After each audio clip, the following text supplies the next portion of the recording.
I'm a hunter. I like to hunt wild boar specifically.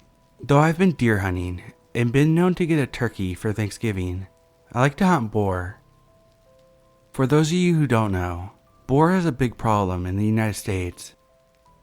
A sow can have 2 litters a year, and it's not uncommon for a litter to consist of 10 or more pigs. Given that pigs eat anything and everything, it's not hard to see why the Department of Fish and Wildlife makes it legal to hunt them with almost no restrictions. In my state, it's illegal to hunt most large mammals with night or thermal vision scopes, with the exception of boar and coyote. I've been saving for a year, mostly fun money. It's hard to explain to your wife that a scope that costs literally twice as much as the rifle you're mounting it to is worth it, but I did it. I took it to the range and sighted it in. There was an area that was peppered with boar activity that I knew would be perfect for a night hunt. It was easily accessible with my truck, with easy to find spots that I could set up in that overlooked a large, easy to navigate clearing. The night started uneventful, mostly me just tinkering with my new toy, cycling through the settings. I was a little impatient. I spotted multiple deers, but they were out of season. And like I mentioned earlier, my current setup wasn't legal for deer. I moved to another spot that I'd seen days earlier. Probably wasn't much better than my first, but it gave me something to do, and a new angle to look around with my new scope. After about an hour or so of glassing the area, it dawned to me. The spot doesn't have much animal activity at all. No rabbits or owls. The deer that I had seen were 100 yards away from where I was. Why was this pocket of land so dead at night, but lively in the day? I set up around 10 p.m., and it was around 2 a.m. when I started to think about packing up, maybe setting up a target before I left and taking some practice shots. I heard the crunch come from the direction I came from before. I panned the scope over, and I saw the silhouette of a small bear pushing through the bushes. It's important to note that my scope isn't exactly night vision. It's a thermoscope, kind of like black and white version of what you see in the Predator movies. I adjusted my range and zoomed in a little. I remember jolting a little when I saw that it wasn't really a bear, it was a man. Because he was so low and hunched over, I thought I was looking at a young bear. Is that the game warden? It couldn't be. I would have seen the headlights coming from the road where I was perched. And where could he have walked from? I was 30 miles away from anything and on public land.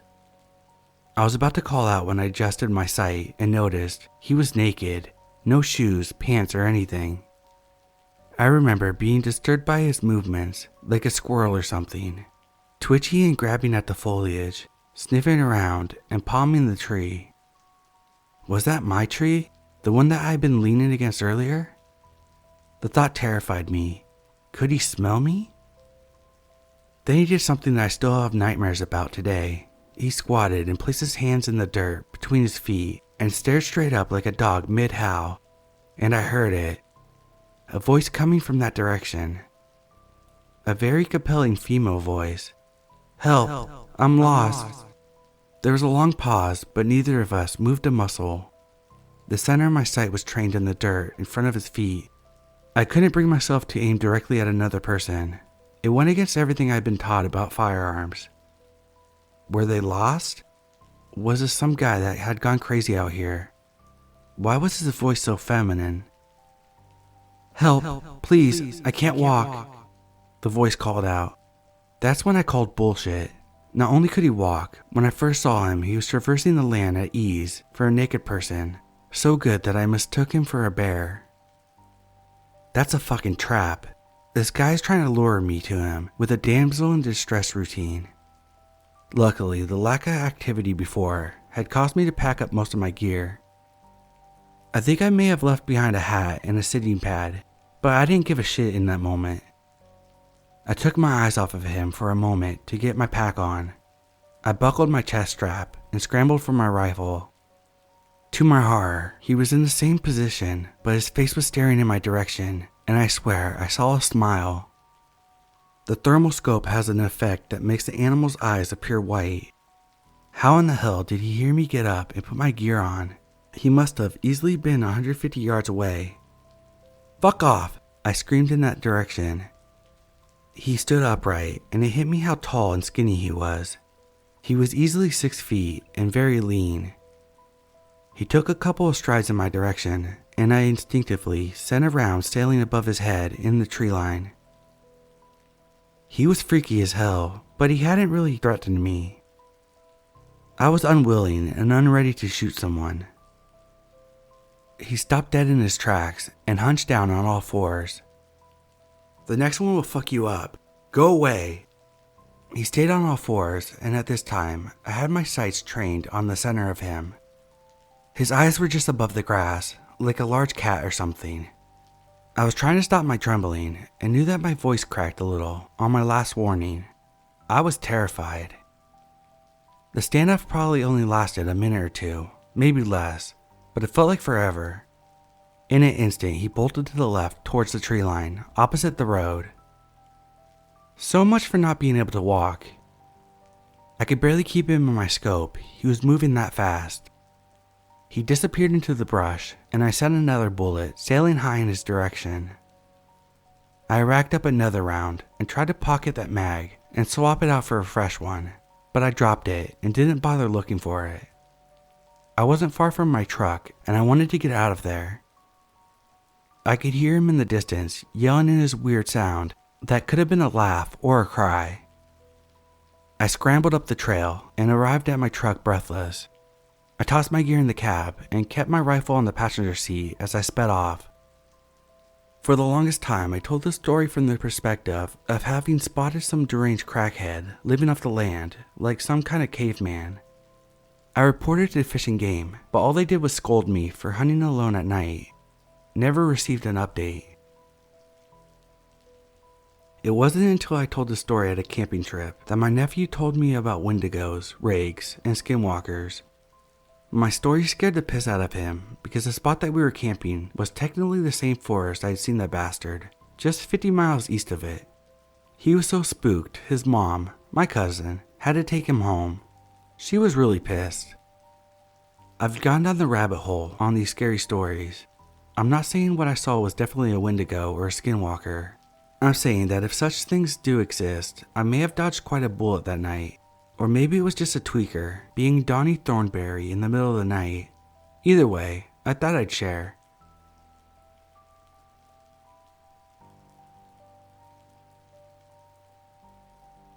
This took place 2 years ago. I just recently turned 19. I was a college freshman going to school in a small town in South Louisiana. My parents were the pull yourself up by your bootstraps type. Having done their best to instill the strong work ethic in me growing up, they'd expect me to pay for my own tuition, with no help from them whatsoever. Not gonna lie, I was a little annoyed at first. I didn't mind paying my own way, but I was concerned about the impact working all those hours would have on my social life, as I wanted the full college experience. I started working part-time as a waiter at a local seafood restaurant. Shifts were limited and tips were scarce. My dad recommended supplementing my income through yard work, saying I could use his riding lawnmower and leaf blower. Anyway, I started making pretty good money mowing lawns, managing to snag a few clients through word of mouth. My best friend Blaze was working as a cashier at a local corner store while he attended a nearby college. He happily recommended my lawn care service to any customer or coworkers. I was ecstatic. I was not only making enough money to pay for school, but I even had a little left over to get my beat up old truck some much needed repairs. He told me about a guy he worked with at the store, a slightly older guy, mid-20s I believe. His name was Alex. He was quiet, didn't smile much, a bit of a loner type. It didn't matter to me, I was only looking to make cash. He said he needed someone to mow his front and backyard, as he didn't really have the time. He didn't really elaborate to what he did outside of working at the grocery store, but I guessed it wasn't much. So my friend gave me Alex's number. No big deal, right? After all, I was going to give it out to anyone who might have been even the least bit interested in my services. Turns out that was the start of what would be a year-long nightmare. Alex texted me on Saturday morning, a day after my friend and I had talked. It was pretty cordial and simple, nothing more than, "Hey man, what's up? Your friend told me that you cut grass." I gave him an affirmative, and then asked if he would like me to come over, and how frequently, given how often it rained here in South Louisiana. He simply told me to come over later that day, and that he wasn't sure if he could afford me on a weekly basis. Whatever, I thought. Maybe we could work out some kind of arrangement. I immediately hopped out of bed, got dressed, and drove to where he lived, which was located on the far side of town, across the bayou. His house wasn't located in the nicest of neighborhoods. Many of the houses were run down, seemingly in a state of disrepair. The yards were thick with grass, knee-high length if I remember correctly. I didn't think any of those people could afford to pay me even a quarter of what I charged at the time, which wasn't much, at around $45. I finally made my way to Alex's place, which didn't look all bad compared to the other houses. Horizontal siding painted a soft pastel blue, sat atop dark gray bricks, with a cracked bay window in the front. I parked my truck on the side of the street and shot him a text stating that I had arrived. He came out of his house in a wrinkled t-shirt and pajama pants, looking as if he just woke up. "Hey," I said, smiling as I usually do. "Rough night?" I asked jokingly.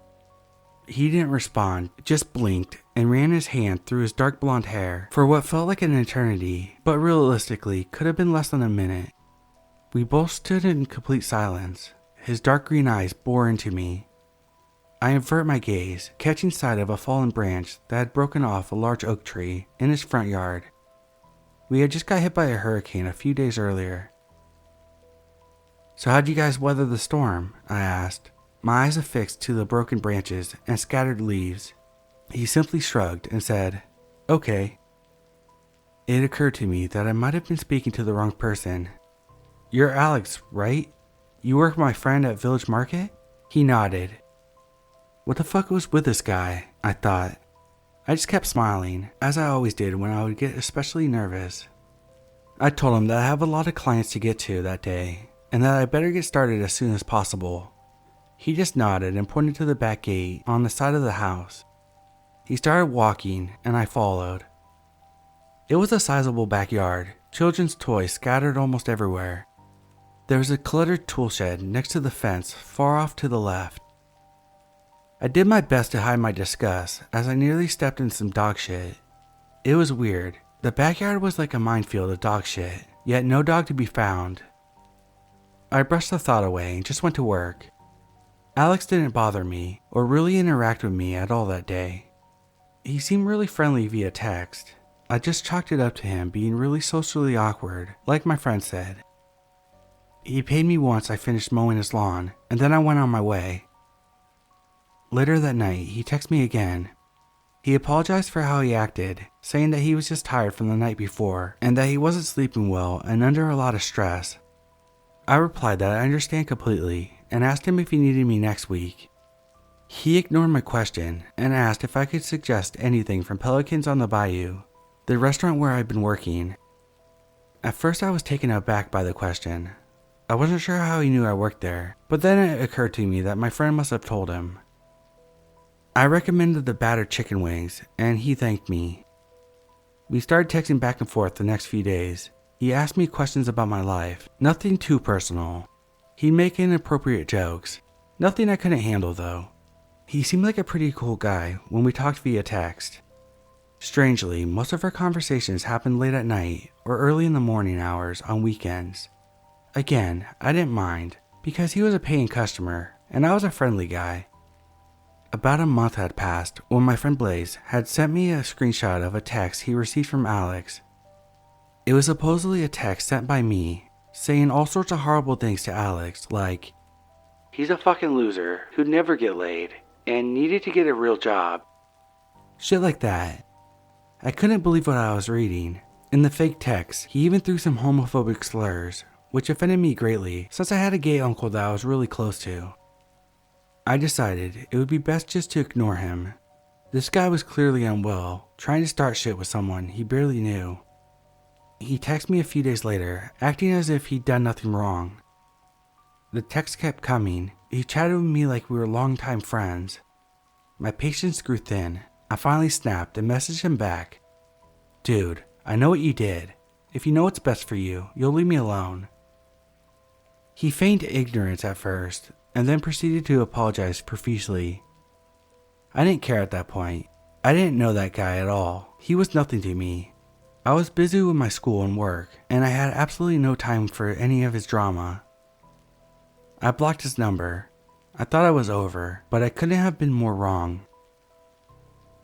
A few weeks later, I received another text, this time from a completely different number. It was Alex, again with more apologies. I blocked the number. I figured that he would finally take the hint and leave me alone. He didn't. He ended up adding me on Snapchat using a fake profile. I accepted his request. The name looked familiar, so I thought nothing of it. He asked me if I still worked at Pelicans. I told him that I didn't, as they kept cutting my hours. He then asked if I was still cutting grass. I told him that I was, but for only close friends and family members, as I had a bad experience with a former client.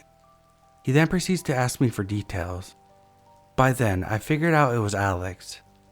I told him to leave me alone, and that if he didn't, I was going to the police. I then received a text from my girlfriend at the time, asking me if I knew a guy named Troy. He supposedly saw me cheating with another girl at some party. I told her everything that was going on. She wasn't sure if she believed me, as I did have a history of playing the field. I told her that I was completely faithful to her, and this guy was fucking nuts. She told me that I better start collecting evidence, taking screenshots of his texts he sent, and that's exactly what I started doing. Most of the texts were pretty benign, just more of him asking me for forgiveness. Then late, one Saturday night, he sent me another text. This time, it was a picture of my house. I was drinking with a few buddies of mine at the time, Blaze included. I immediately showed them the text. He suggested that we call the cops. Some of my more aggressive friends suggested we go outside and beat his ass. I wasn't sure what to do. I didn't really want to get the cops involved, but I certainly didn't want to go outside, not knowing if he had a weapon of some kind. I told everyone to just stay in the house and not to do anything. I peeked through the blinds and saw nothing. He couldn't have been there for long. He must have left as soon as he had taken the picture. I didn't hear from him for a few weeks.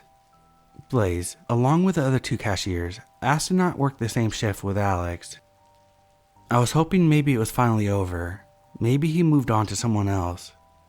Then on a cold, early October evening, I came home from class to find my mother shaken. I'd never seen her like that before. I asked her what was wrong. She was speechless, trembling almost. She showed me what she found laying on her front porch. It was a large manila envelope with Instagram pictures of me, with my eyes scratched out and red X's drawn on my face. A chill went down my spine. I don't think I've ever been this afraid in my life. Like I had never known real fear up until that point. My mom insisted that we go to the police. I agreed. She ended up talking to a close family friend who knew the sheriff. A couple of officers came to the house, took our statements, told us that if Alex ever came by again, to call them immediately. I didn't hear from Alex again after that. He was fired from the grocery store. The owner caught him stealing from the register. Life went on, months went by, and I felt like I could finally breathe again. Then one day when I was running errands for my mom, I saw Alex standing on the side of the road. He was holding up a clipboard sign, asking for money. He locked eyes with me. They were cold and emotionless. I could feel that familiar shiver creeping up my spine. It was as if everything had come to a complete standstill. After I regained my senses, I sped off, hoping that would be the last I ever see of him.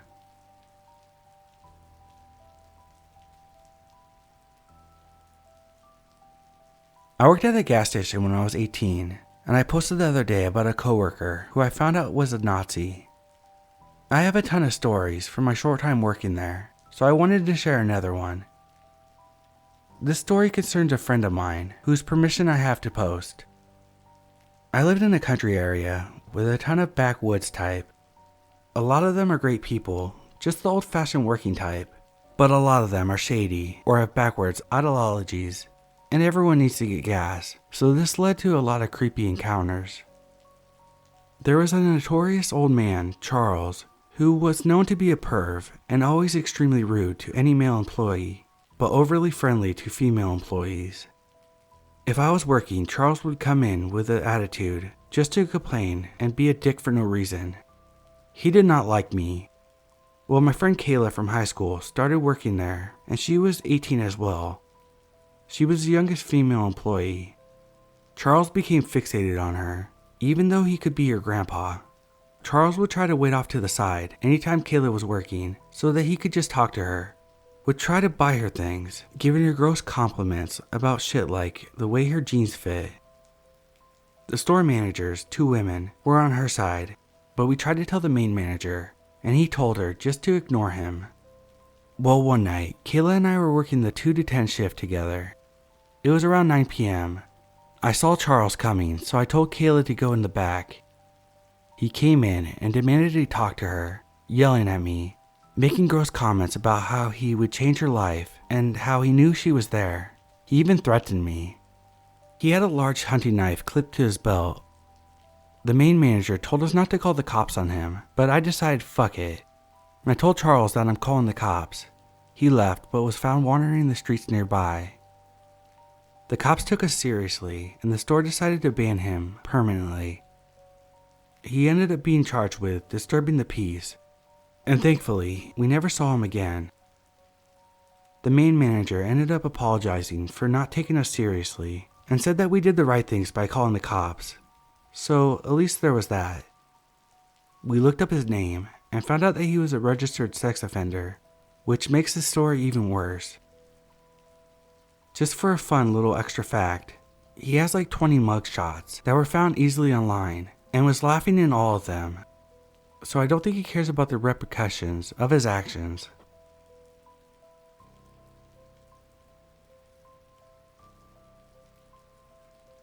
For context, I live pretty far in the middle of nowhere, and last night my brother visited me. We had planned to drink, but eventually ended up taking a late night stroll in the woods, cause why not? We had taken late night walks plenty of times, just with the difference that we usually hang out at his new place downtown, where there's no such thing as the large wooded areas. So yeah, we were pretty excited to go into the forest for a change. As we were making our way up the hill, lost in deep conversation, my brother abruptly stops in his tracks. Before he could explain himself, I knew exactly what he had heard. I heard it as well the second time. There was a very quiet, yet very distinctive, wet horse coughing, and it sounded like it wasn't too far away, maybe about a couple feet. Remember, it was past 1 a.m. and like I said, this was the middle of nowhere. It is extremely rare to run across another person in these woods, even at daytime. So without reconsidering once, we were like fuck this, and turned around to get the fuck out of there. The weird shit didn't stop there. As we were finally back on the narrow dirt road leading home, we saw a bright light yards behind us. At first, we thought it was someone riding their bike with some kind of single light attached to it. When we realized that the light didn't move at all. In fact, it only seemed to get brighter to the point where it looked more like an actual truck headlight than your average flashlight. We eventually pointed our own flashlights back at it, and after a few seconds, the strange light went out just as suddenly as it had came on. I'm not sure we heard anything after that, but at that point, all we wanted to do was get inside and away from whoever was out there with us. We had also heard some demonic screeching coming from somewhere in the woods at the same time, but I'm sure it was just a deer trying to attract a mate. Great fucking timing. Well anyway, that's it for today. Thought I'd share a little creepy encounter on here.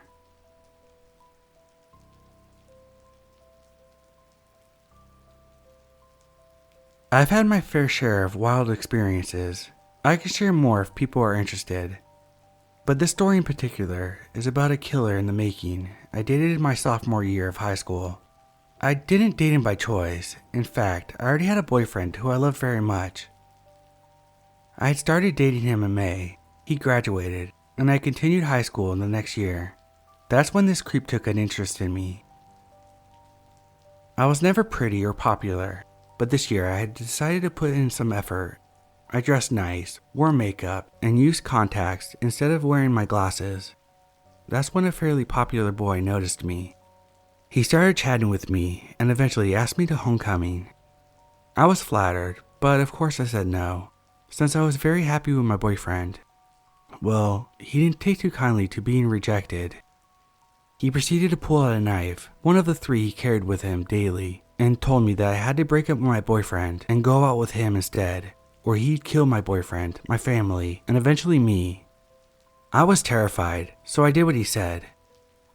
I broke up with my boyfriend on the phone, and of course I couldn't tell him why. He got upset and hung up the phone. Now that I was single, the creep got happier. He stopped threatening me and treated me like a girlfriend. He was pretty nice to me, but I knew if I ever tried to leave him or anything, he would hurt me. If I did something he didn't like, he would hurt me. I became afraid to go to school. I had to do my makeup right. I couldn't wear my glasses. I had to dress girly and pretty. We went to homecoming in matching colors, and it was hard to tell from the outside how fucked up things were. I thought maybe I could do this and it would be okay, until I got a strange text. A number I didn't know texted me and told me to tell my boyfriend, the creep, that if he didn't pay extra for the knife he was trying to buy, he'd kill me with it. That was it. I knew I had to get out. I ran to a teacher I trusted, and she helped me break up with him in a crowded hallway. He cursed, punched the locker so hard he dented it, then stormed off. I thought it was over, but it was far from it. He started to post threats on social media. I went to the principal about it as I started to fear for my life. Since they weren't very specific, she said that there wasn't anything she could do. So I went on in fear for weeks until he posted a very specific death threat. There was no argument that he meant it for me. I went back to the principal and the police got involved. 2 men were assigned to escort me to classes and protect me while I was at school, as they figured out what to do with the creep. It was several weeks before they took action. His punishment? A 40-day suspension. That's it. But at least for those 40 days I could breathe. Now it was over. Except, a few days after his suspension, I was in the bathroom by the cafeteria. I was the only one in there until another girl walked in. She stood next to me and told me that I shouldn't have said anything, that I was lucky for him to pick me.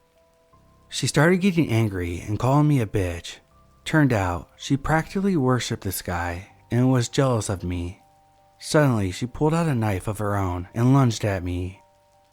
I managed to dodge her attack, but she managed to stab me one time in the shoulder.